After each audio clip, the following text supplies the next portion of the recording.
नमस्कार दोस्तों, मैं आपका होस्ट और दोस्त श्रीकांत जोशी और आपका स्वागत करता हूं मैं रिव्यू मास्टर में। दोस्तों आज से इस चैनल पे एक नया सेगमेंट जुड़ने वाला है, weekly space and defence news. इस सेगमेंट में आपको बताऊंगा पूरे एक हफ्ते में क्या घटनाक्रम हुए स्पेस और डिफेंस क्षेत्र में, और यह वीडियो हर संडे अपलोड होगी। आशा करूंगा आपको यह वीडियो पसंद आएगा और आप इसको एक बड़ा थम्स अप जरूर देंगे। सभी लोग लाइक करें, एक दिन में 2000 लाइक अगर इस वीडियो को मिलते हैं तो मैं ये सेगमेंट आगे जारी रखूंगा। मुझे पता चल जाएगा कि आप सबको यह सेगमेंट पसंद आ रहा है। तो क्या हुए पिछले एक हफ्ते में स्पेस और डिफेंस के क्षेत्र में घटनाक्रम, चलिए जान लेते हैं। डिस्क्रिप्शन में मैंने कुछ लिंक दिए हुए हैं, उसमें मेरी पर्सनल फेसबुक प्रोफाइल है और इंस्टाग्राम प्रोफाइल है। आप चाहे तो मुझे फेसबुक पे फ्रेंड रिक्वेस्ट भेज सकते हैं या इंस्टाग्राम पे फॉलो भी कर सकते हैं, और भी ऐसे लिंक हैं जो आपके काम आ सकते हैं। दोस्तों अपनी सबसे पहले खबर की बात करें तो मिनिस्ट्री ऑफ डिफेंस ने कहा है कि इंडियन एयरफोर्स को 10 साल में 400 छोटे और मध्यम क्लास के लड़ाकू विमान की जरूरत है, यानी कि 1 इंजन और 2 इंजन वाले लड़ाकू विमान की जरूरत है। इसी कड़ी में उसने कहा है कि हम 220 सिंगल इंजन वाले लड़ाकू विमान प्रोक्योर करेंगे, जिसमें से 100 इंजन किसी बाहर के देश से लिए जाएंगे और 120 जो होंगे वो तेजस होंगे। जो 100 सिंगल इंजन वाले लड़ाकू विमान लेने हैं उनको बाहर से, उसके लिए एक यह पॉइंट रखा गया है कि वो मेक इन इंडिया होनी चाहिए। तो इस चीज में 2 कंपनियां सामने आई हैं। पहली यूएस की कंपनी है लॉकहीड मार्टिन, जिसका एयरक्राफ्ट है F-16 ब्लॉक 70। उसने अपना यह एयरक्राफ्ट सामने रखा है और टाटा के साथ करार भी कर लिया है कि इंडिया में वो इसकी मैन्युफैक्चरिंग करेंगे। दूसरी कंपनी सामने आई है स्वीडन की, जिसने अपना एयरक्राफ्ट रखा है सामने ग्रिपिन ई, और इसने भारत में अदानी ग्रुप से कोलैबोरेशन किया है कि यह मैन्युफैक्चरिंग करेंगे इंडिया में अदानी ग्रुप के साथ।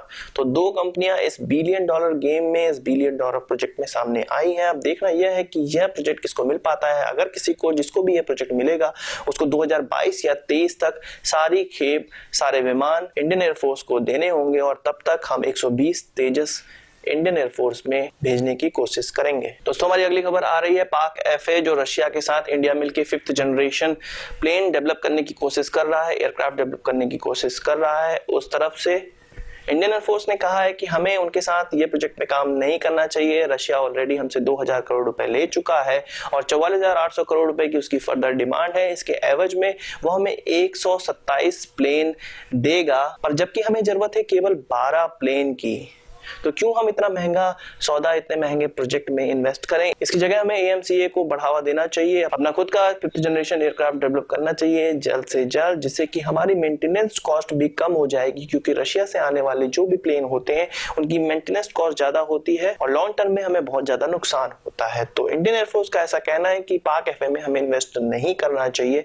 अब देखना यह है कि इंडिया इन्वेस्ट करता है या अपने AMCA की तरफ बढ़ता है। दोस्तों हमारी अगली खबर इसरो की तरफ से आ रही है। कुछ दिनों पहले जो IRNSS-1H सैटेलाइट जो लॉन्च की गई थी वो दुर्घटनाग्रस्त हो गई थी, वो अपने ऑर्बिट में नहीं पहुंच सकी थी। तो इसके लिए एक और नई खबर सामने आई है। हम सभी को पता है कि हीट शील्ड उसकी अलग नहीं हो पाई थी, पर इससे क्यों वह प्रभावित हो गया, घटना क्यों हो गई? क्योंकि इसके द्वारा उसको 1 टन अतिरिक्त वजन उठाना पड़ा और जो स्पीड उसको अटेंड करनी थी वो अटेंड नहीं कर पाया, जिससे कि मिशन जब कंप्लीट होना था तो उसको 144 सेकंड का अंतर उसमें पड़ गया, जिस कारण से ये दुर्घटना हो गई। इस चीज पे मैं पूरी एक वीडियो बनाने वाला हूं कि क्यों यह प्रोजेक्ट लॉन्च किया गया था, वहां पे क्या चेंजेस करने थे सैटेलाइट में।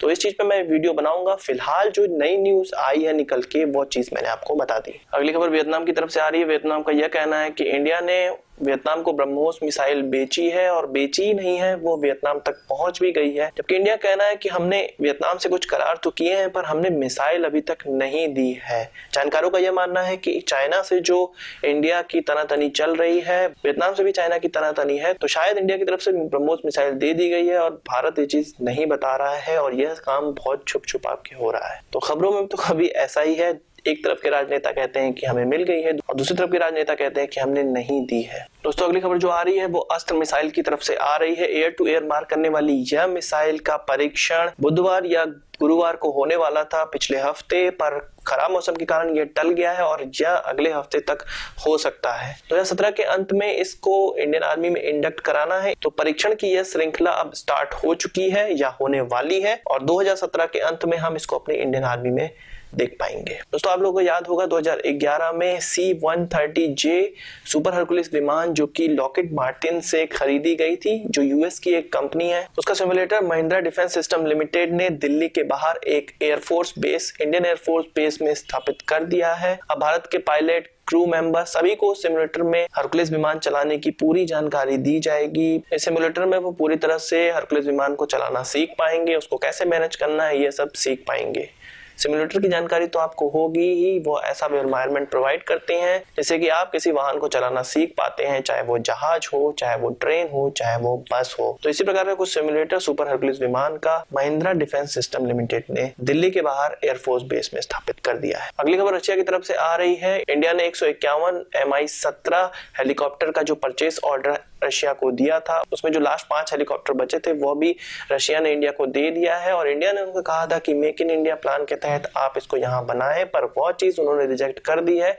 इसलिए यह खबर अब सामने आई है कि Mi-17 को भारत में नहीं बनाया जाएगा, रशिया का ऐसा कोई प्लान नहीं है। अगली खबर आ रही है 7.62 लाइट मशीन गन की तरफ से। इंडिया ने एक ऑर्डर दिया था 2014 में इजराइल को 9500 लाइट मशीन गन का, तो वो ऑर्डर इंडिया ने अब कैंसिल कर दिया है। यहाँ पर कोई टेंडरिंग प्रोसेस में गड़बड़ी थी, इस कारण से ये टेंडर पूरा कैंसिल किया गया। अब देखना यह है कि किस प्रकार की ये टेंडरिंग प्रॉब्लम थी, किस तरह से इसको आगे बढ़ाया जाएगा। अब इजराइल को कॉन्ट्रैक्ट मिलता है कि किसी और कंपनी को या किसी और देश को ये कॉन्ट्रैक्ट मिल जाता है।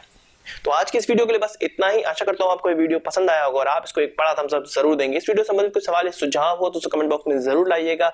और यदि आपने हमारे चैनल पर सब्सक्राइब नहीं किया है तो उसे भी कर लीजिए, क्योंकि हम इस प्रकार की वीडियोस लाते रहते हैं हर Sunday, weekly defence and space news. नमस्कार, थैंक यू।